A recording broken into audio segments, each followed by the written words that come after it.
Michele pegou meu cartão da aposentadoria da minha mão e disse: "A partir de agora, a senhora entrega tudo para mim, ou procura outro lugar para morar." Olhei nos olhos da minha filha e vi uma estranha ali. Alguém que eu não conhecia mais. Não gritei, não chorei. Apenas sorri, levantei da cadeira da cozinha e respondi: "Está bem, Michele. Vou arrumar minhas coisas." A expressão no rosto dela mudou na hora. Ela esperava lágrimas, esperava súplicas, mas eu já tinha chorado demais naquela casa. Subi as escadas devagar, com a dor no peito que sempre aparece quando o coração aperta, e comecei a dobrar minhas roupas. Michele ficou parada na sala, sem acreditar. E quando desci com minha mala velha de rodinhas quebradas, ela ainda estava lá, boca aberta, tentando entender o que tinha acabado de acontecer. Porque pela primeira vez em 70 anos, eu escolhi a mim mesma. Antes de continuarmos, por favor, inscreva-se no canal e deixe nos comentários de onde você está nos ouvindo. Tudo começou 3 meses antes daquele ultimato. Eu morava na casa da Michele desde que meu marido, o Antônio, morreu, há 4 anos. A casa ficava em Bangu, na zona oeste do Rio de Janeiro, um bairro movimentado, cheio de gente trabalhadora como eu sempre fui. Era um sobrado simples, pintado de amarelo claro, com uma varanda pequena na frente e um quintal nos fundos, onde eu cuidava de umas plantinhas, minhas companheiras silenciosas. Eu achava que estava ajudando. Cuidava da casa enquanto Michele trabalhava como vendedora, numa loja de roupas no shopping. Limpava, cozinhava, passava, organizava tudo. Ela chegava em casa e encontrava o jantar pronto, a roupa lavada, a cama arrumada. Eu achava que isso era amor. Achava que estava sendo útil, necessária. Mas Michele nunca agradeceu. Nunca disse, "Obrigada, mãe." Pelo contrário, reclamava do tempero, da comida que esfriava, da roupa que eu não passava do jeito que ela gostava. Reclamava que eu deixava a luz acesa, que eu gastava água, que eu fazia barulho de manhã cedo quando acordava para preparar o café. Aos poucos, fui me encolhendo. Andava mais devagar dentro de casa para não fazer barulho. Tomava banho rápido para economizar água. Ficava na cozinha até tarde esperando ela jantar, mesmo quando meu joelho doía de ficar em pé. Eu me tornei invisível dentro da casa da minha própria filha. E o pior, eu aceitei. Aceitei porque tinha medo de ficar sozinha. Porque achava que não tinha para onde ir. Porque, no fundo, eu acreditava que merecia aquilo. Afinal, eu era velha, cansada, inútil. Pelo menos era isso que Michele me fazia sentir todos os dias. Mas naquele dia, 3 meses antes do ultimato, algo mudou. Era uma tarde de domingo abafada, típica do verão carioca. Eu estava na cozinha preparando um bolo de fubá, aquele que o Antônio adorava. Michele estava na sala com o namorado dela, o Fábio, um homem alto, de óculos escuros, sempre pendurados na camisa, que trabalhava como motorista de aplicativo. Eu não queria ouvir. Juro que não queria. Mas a casa era pequena, e as vozes vinham claras da sala até a cozinha. "Quanto tempo sua mãe ainda vai ficar aqui?" perguntou Fábio, num tom irritado. Michele suspirou. "Não sei, amor. Ela não tem para onde ir." "Mas ela recebe aposentadoria, né? Fica o dia todo em casa, não paga nada, não ajuda em nada." Senti o sangue subir para a cabeça. Não ajudava em nada? Quem cozinhava? Quem limpava? Quem deixava tudo pronto para ela? "Eu sei," Michele respondeu baixinho. "Mas ela é minha mãe, Fábio." "E daí? Sua mãe tá te usando, Michele. Ela podia alugar um quartinho, viver da aposentadoria dela. Mas não, tá aqui de graça, nas suas custas, nas minhas custas." As palavras ecoaram dentro de mim como um soco no estômago. Fiquei parada ali, com as mãos sujas de farinha, o coração batendo descompassado, tentando entender como minha filha podia ouvir aquilo e não me defender. Mas ela não disse nada. Ela apenas concordou. Naquela noite, deitada no meu quartinho pequeno nos fundos da casa, olhei para o teto rachado e senti algo quebrar dentro de mim. Não era raiva, era clareza. Eu estava vivendo numa prisão emocional, e a carcereira era minha própria filha. Nos dias seguintes, Michele começou a mudar. Ficou mais fria, mais distante. Parou de aceitar minha comida, dizia que ia comer na rua. Quando eu perguntava se precisava de algo, ela respondia com monossílabos. "Não, sei lá, deixa." Fábio passou a frequentar a casa quase todos os dias.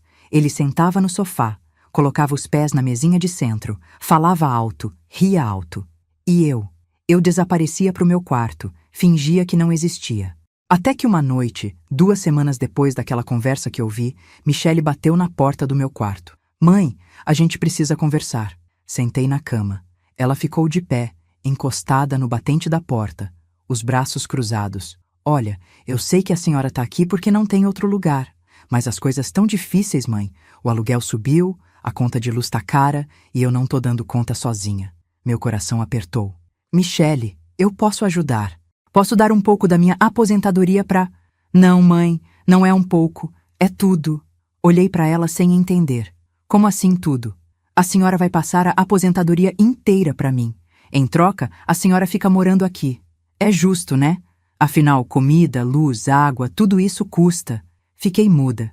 70 anos de vida e eu nunca tinha ouvido algo tão cruel vindo de alguém que eu amava. Michele, eu preciso do meu dinheiro. Pra remédio, pra roupa, pra... A senhora não precisa de nada disso, mãe. Eu compro o que a senhora precisar, mas o dinheiro fica comigo. A voz dela era firme, fria, calculada. E se eu não aceitar? Michele deu de ombros. Aí a senhora vai ter que procurar outro lugar para morar. E saiu do quarto. Fiquei ali, sozinha, tremendo. Não de medo, de indignação. Algo dentro de mim se quebrou naquele instante. Não de tristeza, de libertação. Levantei da cama, abri o guarda-roupa pequeno e comecei a tirar minhas roupas das cabides. Michele devia achar que eu ia chorar, ia implorar, ia me ajoelhar pedindo para ficar. Mas eu não ia fazer nada disso. Eu ia sair. Dobrava as blusas com as mãos tremendo, mas firmes. Coloquei tudo dentro da minha mala velha de rodinhas quebradas. Algumas fotos do Antônio. O terço da minha mãe. Um casaco de lã que eu mesma tinha tricotado anos atrás. Não tinha muito. 70 anos de vida cabiam numa mala só. Ouvi passos no corredor. Michele apareceu na porta do quarto, os braços cruzados, a expressão dura. O que a senhora está fazendo? Exatamente o que você pediu, Michele, procurando outro lugar para morar. O rosto dela mudou. Confusão, um pouco de medo. A senhora está sendo dramática. Não, eu só estou me respeitando. Fechei a mala. O zíper estava gasto, mas funcionou. Peguei minha bolsa, conferi se o cartão da aposentadoria ainda estava lá. Estava. E virei para ela. Tchau, Michele. Mãe, espera. Mas eu já estava saindo. Tinha pouca coisa. Roupas velhas, algumas fotos, um terço que minha mãe me deu antes de morrer. Tudo coube numa mala só. Quando desci, Michele ainda estava na sala, pálida. A senhora não tem para onde ir, ela disse, a voz trêmula. Vou descobrir. A senhora está sendo dramática, mãe. Olhei para ela pela última vez antes de abrir a porta. Não, Michele, eu só tô me escolhendo, pela primeira vez na vida. E saí. A rua estava cheia. O sol batia forte no asfalto. O barulho dos carros, das buzinas, das vozes misturadas me envolveu. Puxei minha mala de rodinhas quebradas pela calçada irregular e não olhei para trás, porque se olhasse, eu ia voltar. E eu não podia voltar. Não mais. Caminhei até o ponto de ônibus, sentei no banco de metal quente e esperei. Meu coração batia rápido, minhas mãos tremiam, mas pela primeira vez em muito tempo eu sentia algo diferente. Eu sentia que estava viva. Quando o ônibus chegou, subi devagar, paguei a passagem com o pouco dinheiro que tinha guardado e sentei perto da janela. Olhei pela janela enquanto Bangu ficava para trás. As ruas, as casas, a vida que eu conhecia. E segui em frente, rumo ao desconhecido, rumo a mim mesma. A rua estava cheia. O sol batia forte no asfalto de Bangu. O barulho dos carros, das buzinas, das vozes misturadas me envolveu. Puxei minha mala de rodinhas quebradas pela calçada irregular e não olhei para trás. Porque se olhasse, eu ia voltar. E eu não podia voltar. Não mais. Caminhei até o ponto de ônibus, sentei no banco de metal quente e esperei. Meu coração batia rápido, minhas mãos tremiam, mas pela primeira vez em muito tempo, eu sentia algo diferente. Eu sentia que estava viva. Quando o ônibus chegou, subi devagar, segurei firme no corrimão e paguei a passagem com as moedas que tinha na carteira. O motorista me olhou com aquela expressão de quem já viu tanta coisa na vida que nada mais surpreende. Para onde vai, dona? Centro, respondi sem pensar muito. Sentei perto da janela, abracei minha bolsa no colo e olhei pela janela enquanto Bangu ficava para trás. As ruas, as casas, a vida que eu conhecia.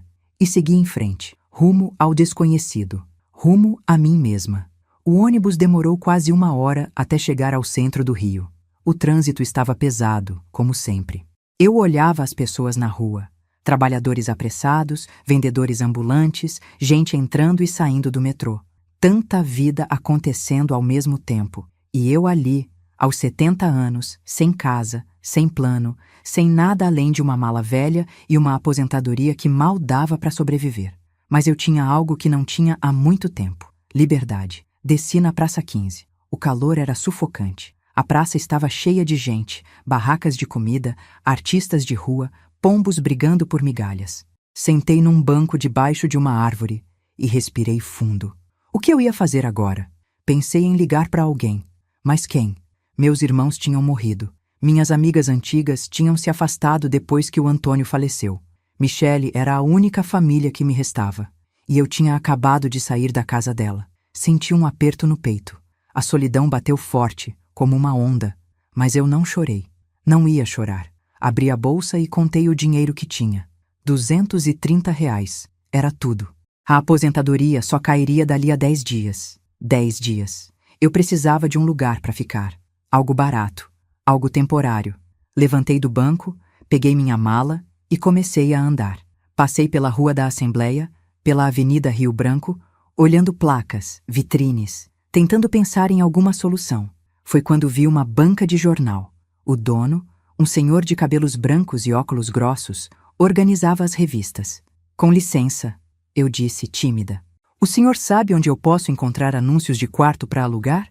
Ele me olhou de cima a baixo, viu minha mala, minha roupa simples e suspirou. Tem uns classificados aqui, mas a maioria é caro, viu, dona? Aqui no centro não é barato, não. E em outro lugar? Ele coçou a barba. Copacabana tem umas pensões. Zona Sul, né?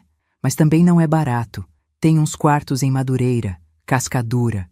Esses lugares são mais em conta. Copacabana.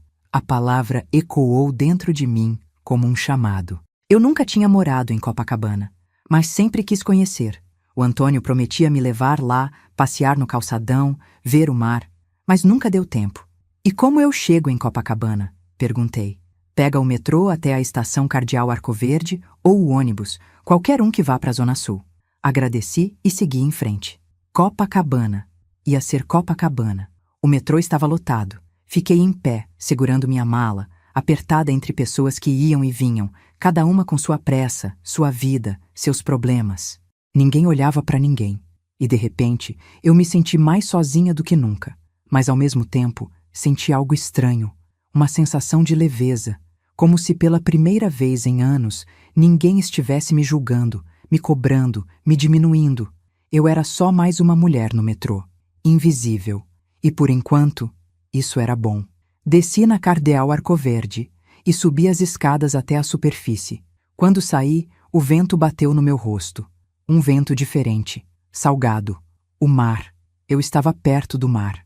Comecei a andar pela Avenida Nossa Senhora de Copacabana. As ruas eram largas, cheias de prédios antigos, lojas, padarias, bancas de jornal. Tinha gente de todo tipo, turistas, moradores, gente vendendo água de coco, gente correndo, gente apenas existindo. E no fim da rua, eu vi o mar, azul, imenso, brilhando sob o sol da tarde. Parei ali, no meio da calçada, e olhei. Fazia tanto tempo que eu não via o mar. Tanto tempo que eu não sentia essa imensidão, essa liberdade. As lágrimas vieram. Não de tristeza, de alívio. Eu tinha feito a coisa certa. Passei o resto da tarde andando pelas ruas de Copacabana, procurando quartos para alugar. Entrei em algumas pensões, mas os preços estavam absurdos. 800, 900 reais por um quarto minúsculo, sem janela, úmido. Eu não tinha dinheiro para isso. Já estava anoitecendo quando parei numa padaria pequena na Rua Barata Ribeiro. Comprei um pão de queijo e um copo de café preto. Sentei num banquinho de plástico perto da vitrine e comi devagar, tentando economizar energia, tentando não pensar no que ia fazer quando a noite chegasse. Foi então que uma mulher entrou na padaria. Ela era baixinha, magra, de cabelos grisalhos presos num coque e usava um vestido florido desbotado. Devia ter uns 70 e poucos anos como eu. Ela pediu um pão na chapa e ficou ali, de pé, esperando. Nossos olhares se cruzaram. Ela sorriu. Um sorriso pequeno, mas sincero. Boa noite, ela disse. Boa noite. Ela pegou o pão, pagou e estava saindo quando parou na porta e olhou para mim de novo. Desculpa me intrometer, mas a senhora está precisando de ajuda? Pisquei, surpresa. Por quê? Vi a mala. Vi o jeito que a senhora está olhando para a rua. Eu também já fui nova aqui. Sei como é. Senti um nó na garganta. Eu tô procurando um lugar para ficar, mas tá tudo muito caro. Ela assentiu, pensativa. Eu conheço um lugar. Não é pensão. É diferente. A dona é uma senhora. Ela mora sozinha e tá precisando de alguém para ajudar ela. Nada pesado, viu?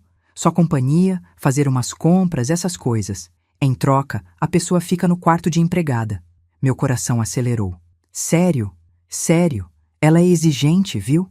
Mas é gente boa. Se quiser, eu posso levar a senhora lá. Moro no mesmo prédio. Olhei para aquela mulher, uma desconhecida, mas nos olhos dela eu vi algo que não via há muito tempo. Bondade. Eu aceito, eu disse sem pensar duas vezes. Ela sorriu de novo. Então vem. O prédio é aqui perto.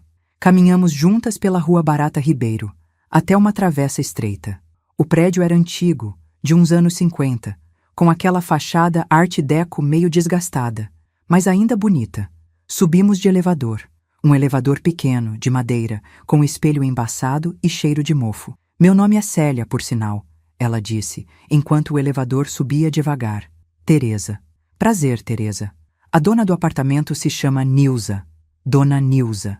Ela é viúva, não tem filhos e é meio, como eu posso dizer, difícil. Mas não é má pessoa, não. Só tá sozinha há muito tempo. Eu entendo, eu disse. E era verdade. O elevador parou no 5º andar. Saímos e Célia me levou até a porta 502. Bateu 3 vezes. Dona Nilza, é a Célia! Ouvi passos arrastados do outro lado. A porta se abriu devagar. E lá estava ela. Dona Nilza era alta, de ombros curvados, cabelos brancos presos num coque frouxo. Usava um roupão verde água e chinelos de quarto. Os olhos eram pequenos, mas vivos. Ela me olhou de cima a baixo, desconfiada. Quem é essa? Essa é a Teresa, Dona Nilza. Ela tá precisando de um lugar para ficar. Pensei que talvez a senhora pudesse... Eu não tô aceitando ninguém. Dona Nilza cortou, seca. Meu coração afundou. Dona Nilza, por favor. Célia insistiu.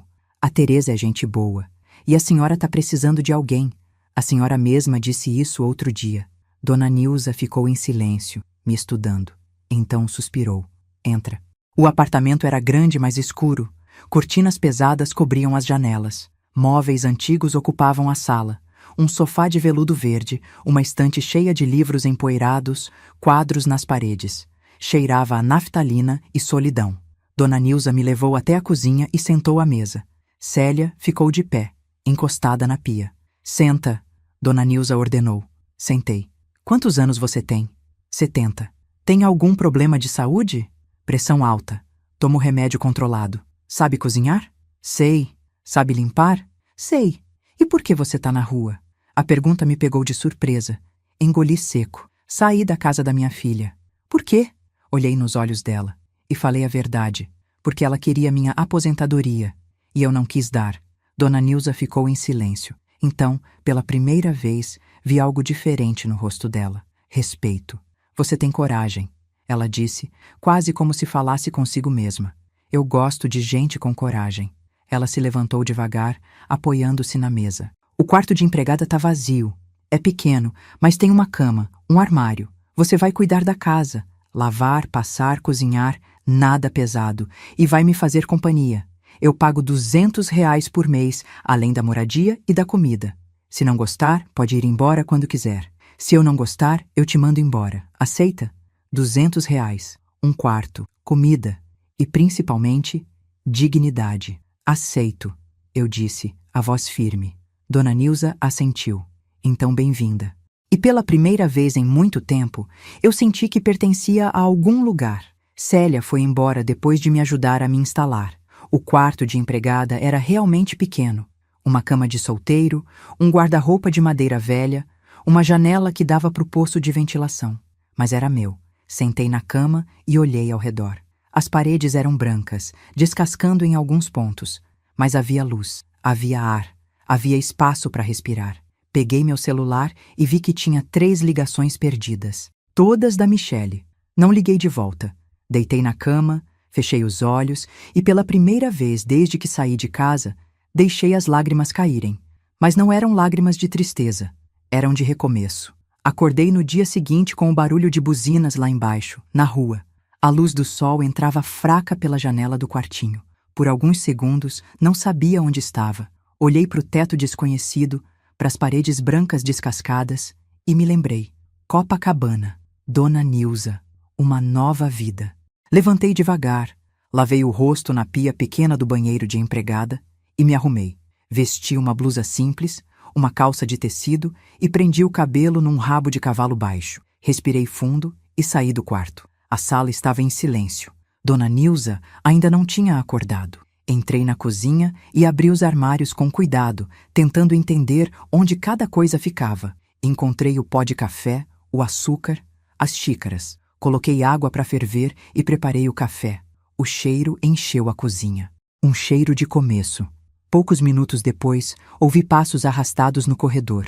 Dona Nilza apareceu na porta, ainda de roupão, o rosto cansado. Bom dia, eu disse, tentando soar natural. Ela me olhou, avaliando. Bom dia. Você fez café? Fiz. Quer que eu sirva? Eu mesma sirvo. Ela pegou uma xícara, encheu até a borda e tomou um gole longo. Ficou ali, de pé, olhando pela janela da cozinha que dava para a área de serviço. Não ficou ruim, ela disse, quase como se fosse difícil admitir. Sorri por dentro. Obrigada. Não me agradeça. Eu te aviso se ficar ruim. E saiu da cozinha, levando a xícara. Eu fiquei ali, sozinha, e respirei aliviada. O primeiro teste tinha passado. Os primeiros dias foram de adaptação. Dona Nilza não era fácil. Ela tinha manias, exigências, jeitos específicos de fazer tudo. A toalha tinha que ser dobrada de um jeito, a roupa passada de outro. O chão não podia ser lavado com muito sabão. O almoço precisava estar pronto 12:00 em ponto. No começo, eu errava. Esquecia detalhes, queimava o arroz, deixava a roupa secar torta no varal. E Dona Nilza reclamava, mas ela não gritava, não me humilhava, apenas apontava o erro e me mostrava como fazer direito. Olha aqui, Teresa, quando você for passar a blusa, começa pelas mangas. Se começar pelo corpo, fica todo amassado. A carne tem que selar primeiro, para ficar suculenta. Se você jogar ela na panela fria, vai ficar dura. Esse quadro não fica bem aí, fica torto. Põe um pouco mais para a esquerda. Era exigente, mas era justa. E aos poucos eu fui entendendo a rotina. Fui aprendendo o que ela gostava, o que ela não suportava, como ela funcionava. E, surpreendentemente, comecei a gostar. Porque naquela casa, pela primeira vez em anos, eu me sentia útil de verdade. Não invisível, não descartável. Útil. Uma tarde, enquanto eu limpava na estante da sala, Dona Nilza apareceu com uma caixa de sapatos velha. Teresa, vem cá. Larguei o pano e me aproximei. Ela abriu a caixa e tirou de dentro várias fotos antigas, em preto e branco, algumas coloridas desbotadas. Isso aqui é da minha juventude, ela disse, a voz suave, quase nostálgica. Sentamos no sofá e ela começou a mostrar as fotos, uma por uma. Uma moça jovem de cabelos escuros e sorriso largo posando na orla de Copacabana. Outra foto, a mesma moça ao lado de um homem alto de bigode, os dois abraçados em frente a um carro antigo. Esse era o Armando, meu marido. Olhei para a foto. Eles pareciam felizes. Vocês ficaram juntos por quanto tempo? 42 anos. Ele morreu faz 7 anos. Infarto. Foi rápido. Nem deu tempo de me despedir direito. A voz dela tremeu no final da frase. Coloquei minha mão sobre a dela, devagar. Sinto muito, Dona Nilza. Ela ficou em silêncio por um momento. Depois guardou as fotos de volta na caixa. Você também perdeu o seu, né? Perdi. Faz 4 anos. E você tinha filhos? Tenho uma filha, Michelle. E por que você não tá com ela? A pergunta veio direta, sem rodeios, típico de Dona Nilza. Respirei fundo, porque ela queria me usar. Achava que eu era uma carga, que eu não servia para nada. Dona Nilza assentiu, pensativa. Filho é complicado, Teresa. A gente dá tudo, e às vezes recebe ingratidão. Mas você fez certo. Ninguém tem que aceitar desrespeito, nem de filho. Foi a primeira vez que senti que Dona Nilza não estava apenas tolerando minha presença. Ela estava me entendendo. As semanas foram passando. Eu acordava cedo, fazia o café, preparava o café da manhã. Limpava a casa enquanto Dona Nilza assistia suas novelas na sala. Fazia o almoço, sempre com capricho, tentando agradar o paladar exigente dela. À tarde, íamos juntas ao mercado. Ela andava devagar, apoiada numa bengala fina, reclamando de tudo, do preço do tomate, do calor, da fila do caixa. Mas eu percebia que ela gostava daquelas saídas, gostava de ter alguém ao lado. À noite, depois do jantar, a gente sentava na varanda. Dona Nilza fumava um cigarro. Só um, porque o médico implica, ela dizia. E a gente ficava ali, olhando as luzes da cidade, ouvindo o som distante da rua. E conversávamos sobre a vida, sobre os maridos que perdemos, sobre as coisas que a gente nunca teve coragem de fazer. Eu sempre quis aprender a nadar, eu disse uma noite. Por que não aprendeu? Nunca tive tempo, sempre cuidando dos outros. Do Antônio, da Michele, da casa. E agora? Olhei para ela sem entender. Como assim? Agora você tem tempo. Por que não aprende? Dona Nilza, eu tenho 70 anos. E daí? Eu tenho 80 e ainda fumo. Se eu posso fazer besteira, você pode fazer coisa boa.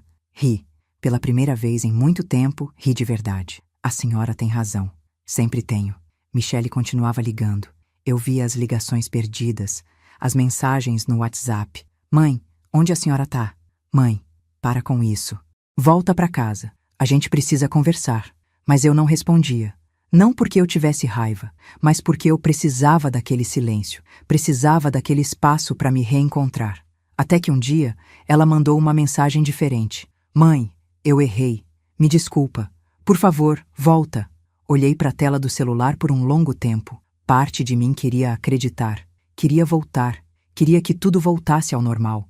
Mas outra parte, a parte que estava crescendo dentro de mim, sabia a verdade. Não ia voltar ao normal, porque o normal era eu sumir, era eu me anular, era eu aceitar migalhas de afeto em troca de tudo. E eu não queria mais isso. Então respondi. Michele, não vou voltar. Estou bem onde estou. Cuida da sua vida. Eu vou cuidar da minha. Enviei e bloqueei o número. Dona Nilza estava na sala quando eu saí do quarto. Ela me olhou e percebeu. Resolveu? Resolvi.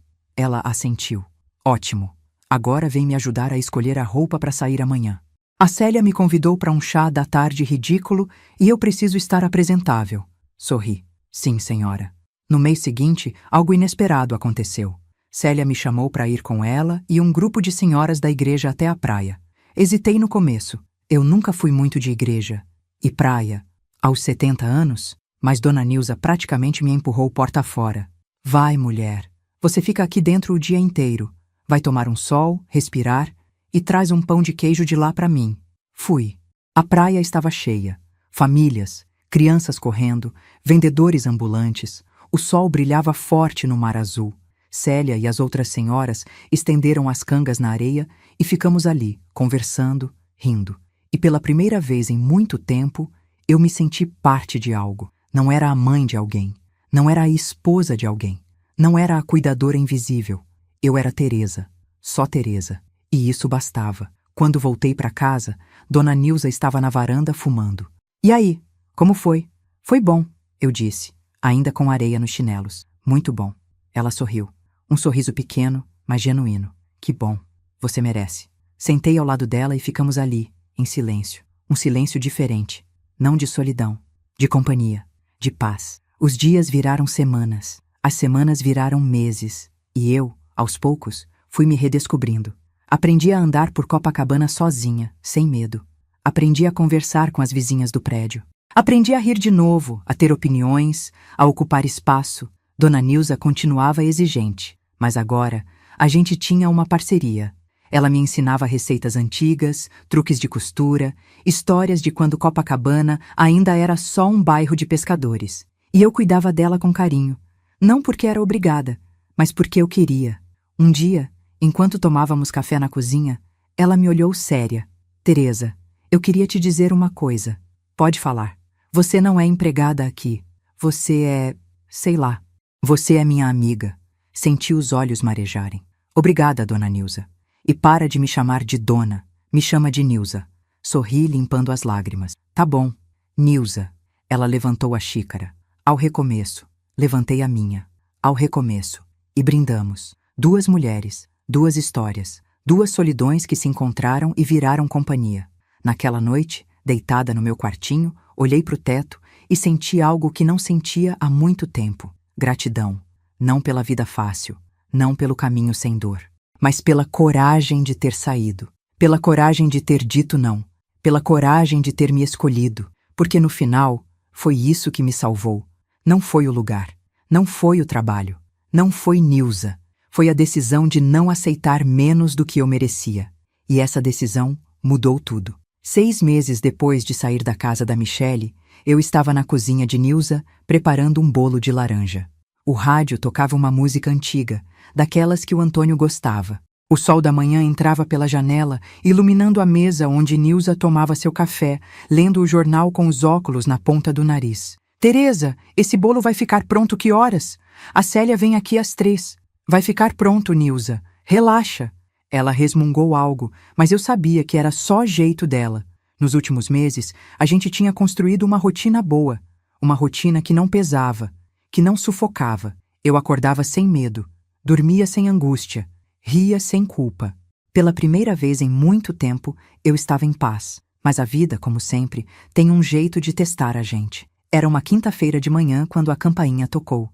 Nilza estava no quarto, arrumando as gavetas. Uma mania dela. Eu estava passando roupa na área de serviço. Teresa, atende aí! Ela gritou lá de dentro. Larguei o ferro, sequei as mãos no avental e fui até a porta. Olhei pelo olho mágico e meu coração parou. Michele.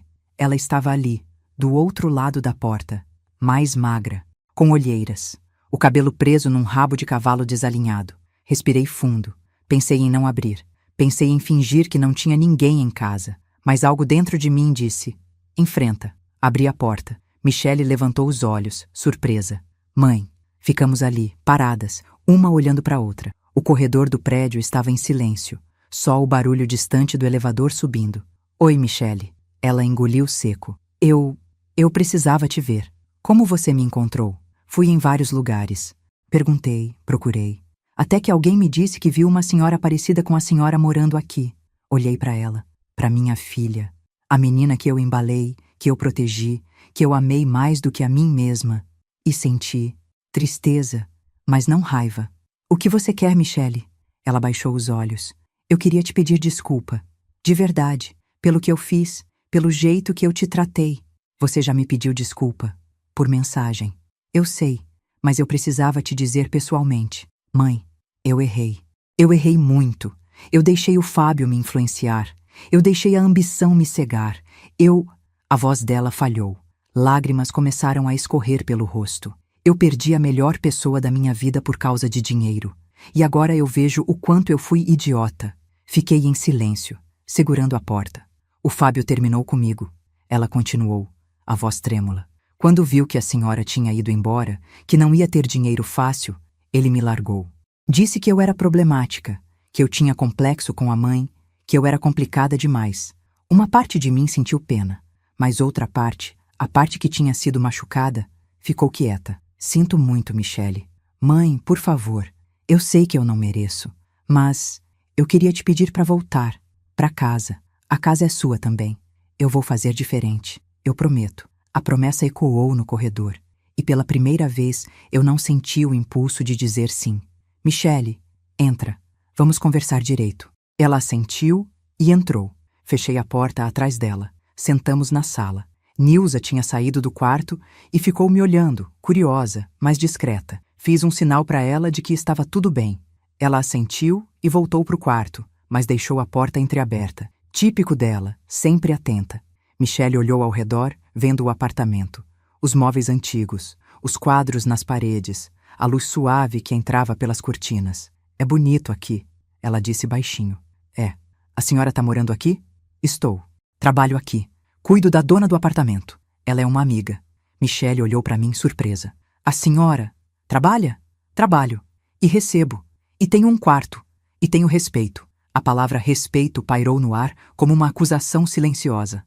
Michele abaixou a cabeça. Mãe, eu sei que eu não te dei isso. Eu sei. E eu queria mudar. Queria que a senhora voltasse. A gente podia recomeçar. Eu podia... Michele, eu a interrompi. A voz firme, mas calma. Eu não guardo mágoa de você. Ela levantou os olhos, esperançosa. Então a senhora volta? Não. O rosto dela desmoronou. Por quê? Respirei fundo. Era hora de dizer a verdade. A verdade que eu tinha levado meses para entender. Porque eu não quero voltar, Michele. Não é sobre você. É sobre mim. Pela primeira vez na minha vida, eu tô escolhendo a mim mesma. Eu tô vivendo para mim. Não para servir, não para agradar, não para ser útil para os outros. Eu tô vivendo porque eu existo. E isso é liberdade. Mas mãe, eu sou sua filha. A gente é família. Eu sei. E eu te amo. Sempre vou te amar. Mas amor não significa que eu tenho que me anular. Amor não significa que eu tenho que voltar para um lugar onde eu me sentia invisível. As lágrimas dela caíram mais forte. Eu não vou fazer a senhora se sentir assim de novo. Eu juro. Michele, eu acredito que você quer mudar, mas eu não posso esperar para ver se você vai. Eu não posso colocar minha paz nas mãos de ninguém, nem nas suas. Ela ficou em silêncio, processando. Então, é isso? A senhora não vai mais fazer parte da minha vida? Não é isso. Eu sempre vou ser sua mãe. Sempre. Mas agora, a gente precisa ter uma relação diferente. Uma relação onde eu não dependo de você e você não me trata como peso. Se você quiser me ver, me visita. A gente toma um café, conversa. Mas eu não vou morar com você. Não agora. Talvez nunca mais. Michele limpou as lágrimas com as costas da mão. Eu mereço isso, ela disse, a voz baixa. Não é sobre merecer. É sobre escolher. E eu escolhi eu. Michele ficou mais alguns minutos. A gente conversou sobre coisas pequenas, sobre como eu estava, sobre o trabalho dela, sobre o bairro. E quando ela se levantou para ir embora, ela me abraçou. Foi um abraço apertado, desesperado, como se ela estivesse se despedindo de algo. E talvez estivesse. Ela estava se despedindo da mãe que aceitava tudo, da mãe que se anulava, da mãe que sempre dizia sim. Porque essa mãe não existia mais. Eu te amo, mãe, ela disse, a voz embargada. Eu também te amo, Michele. E a porta se fechou. Fiquei ali, parada na sala, ouvindo os passos dela se afastando no corredor. O elevador descendo, o silêncio voltando. Nilza saiu do quarto, me olhou de cima a baixo. Tá bem? Tô. Tem certeza? Olhei para ela, para aquela mulher que tinha me acolhido sem me conhecer, que tinha me dado espaço para crescer, que tinha virado minha amiga. Tenho certeza, ela assentiu. Ah, então vem. O bolo tá pronto, e a Célia já deve estar chegando. Naquela tarde, sentada na varanda com Nilza e Célia, comendo bolo de laranja e tomando café, eu olhei para o céu azul de Copacabana e senti algo inédito: completude. Eu não tinha uma família perfeita, não tinha uma casa própria, não tinha riqueza, mas eu tinha algo mais importante. Eu tinha a mim mesma. E pela primeira vez, isso era suficiente. Os meses seguintes foram de transformação silenciosa. Michele me ligava de vez em quando. A gente conversava, educadamente, carinhosamente até, mas com limites. Limites que eu aprendi a colocar. Ela me convidou para almoçar algumas vezes. Eu aceitei. Fui. Mas sempre voltava para Copacabana. Sempre voltava para minha casa. Porque agora, aquele apartamento velho, com cheiro de naftalina e móveis antigos, era minha casa. Nilza e eu nos tornamos inseparáveis. Não de um jeito sufocante, mas de um jeito bom. A gente tinha nossas rotinas, nossas conversas, nossas pequenas brigas bobas. E a gente tinha respeito. Célia me apresentou a outras senhoras do bairro. Comecei a frequentar um grupo de artesanato na igreja. Não porque eu era religiosa, mas porque eu gostava da companhia. Do barulho das vozes, das risadas. Aprendi a tricotar de novo. Fiz uma manta para Nilza. Ela reclamou das cores, mas usava todo dia. E um dia, enquanto caminhava sozinha pelo calçadão de Copacabana, parei e olhei para o mar. O vento bateu no meu rosto. As ondas quebravam na areia. As gaivotas voavam livres no céu. E eu pensei, eu sou como elas, livre. Não tinha sido fácil, não tinha sido rápido, mas tinha valido a pena. 70 anos. Algumas pessoas diriam que é tarde demais para recomeçar. Mas eu descobri que nunca é tarde. Nunca é tarde para dizer não, para se respeitar, para escolher a paz ao invés da culpa. Michele tinha me dado um ultimato. Entregue sua aposentadoria ou vá embora. Eu sorri, arrumei minhas coisas e saí. E encontrei uma vida que eu nem sabia que era possível. Uma vida onde eu não era invisível. Uma vida onde eu importava. Uma vida que era minha. E se pudesse voltar atrás, se pudesse refazer aquele momento na cozinha da casa da Michele, eu faria tudo exatamente igual. Porque foi aquela decisão, aquela única decisão de me escolher, que mudou tudo. Hoje, quando olho para trás, não sinto raiva, sinto gratidão. Gratidão por ter tido coragem. Gratidão por ter encontrado Nilza. Gratidão por ter aprendido que amor não é sacrifício. Amor é respeito. E quando não há respeito, o amor se torna prisão. Eu passei anos presa, mas agora, aos 70 anos, com cabelos brancos, mãos cansadas e um coração finalmente em paz, eu sou livre. E não existe sensação melhor no mundo do que essa. Se essa história te tocou, se você já passou por algo parecido, se você conhece alguém que precisa ouvir isso, deixe seu comentário, compartilhe e lembre-se, nunca é tarde para se escolher. Nunca é tarde para dizer não. E nunca, nunca é tarde para recomeçar. Obrigada por me ouvirem. Até a próxima história.